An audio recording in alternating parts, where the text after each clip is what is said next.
Hello friends, welcome back to learn beyond books. क्या आपने कभी महसूस किया है कि अतीत का दर्द इंसान का पीछा कभी नहीं छोड़ता?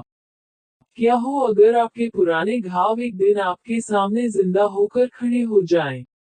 आज हम पढ़ने वाले हैं एक बहुत ही गहरी, भावनात्मक और जटिल novel beloved by Toni Morrison. इस वीडियो में हम समझेंगे full story summary, characters, theme, symbols और exam point of view analysis. तो वीडियो को अंत तक जरूर देखें। About the author Toni Morrison एक प्रसिद्ध अफ्रीकन अमेरिकन लेखिका थी। इन्हें नोबेल प्राइज इन लिटरेचर 1993 मिला था। इनकी राइटिंग में स्लेवरी, रेसिज्म, ट्रॉमा, आइडेंटिटी जैसे थीम्स होते हैं। बिलवड उनका सबसे फेमस और पावरफुल नॉवल है। अबाउट द नॉवल बिलवड एक हिस्टोरिकल जोड़ साइकोलॉजिकल नॉवल है। यह कहानी बेस्ड है अमेरिकन स्लेवरी सिस्टम पर। यह दिखाता है कि गुलामी सिर्फ शरीर को नहीं बल्कि मन और आत्मा को भी तोड़ देती है। सेटिंग ऑफ द स्टोरी कहानी होती है ओहायो, यूएसए में सिविल वॉर के बाद का समय। मेन लोकेशन 124 ब्लूस्टोन रोड, सेठे का घर।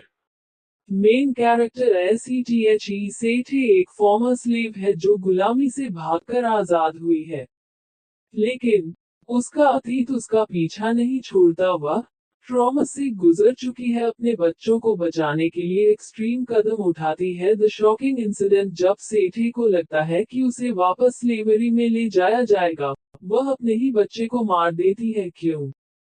ताकि वह बच्चा गुलामी की जिंदगी न जिए। यह घटना पूरी कहानी का सेंट्रल पॉइंट है।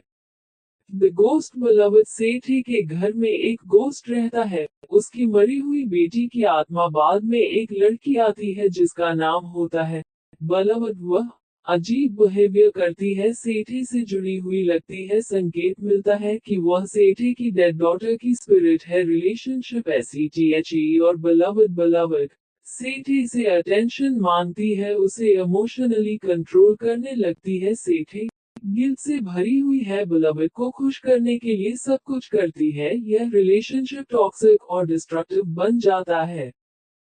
कैरेक्टर डेनवर सेठी की दूसरी बेटी है। वह शुरुआत में डरी हुई, आइसोलेटेड, लेकिन धीरे धीरे वह स्ट्रॉन्ग बनती है, बाहर की दुनिया से हेल्प मांगती है। Denver represents hope in future. Character Paul D एक और फॉर्मर स्लेव है। वह सेठी के पास से जुड़ा हुआ है, वह सेठी को सपोर्ट करता है, उसे रियलिटी में वापस लाने की कोशिश करता है। वह सिंबल है हीलिंग और स्टेबिलिटी का। Themes of the novel slavery and its impact. Slavery सिर्फ फिजिकल नहीं, मेंटल ट्रॉमा भी देती है। मेमोरी एंड पास्ट कभी खत्म नहीं होता, वह हमेशा प्रेजेंट को अफेक्ट करता है। मदरहुड सेठी का एक्ट दिखाता है एक माँ अपने बच्चे के लिए कितना एक्सट्रीम जा सकती है। आइडेंटिटी स्लेवरी में आइडेंटिटी खो जाती है, कैरेक्टर्स खुद को ढूंढने की कोशिश करते हैं। फ्रीडम वीएस ट्रॉमा, फ्रीडम मिलने के बाद भी ट्रॉमा खत्म नहीं होता। सिंबल्स 124 हाउस, पास्ट का symbol haunted memory, beloved past, trauma का फिजिकल रूप गिल्ट और मेमोरी।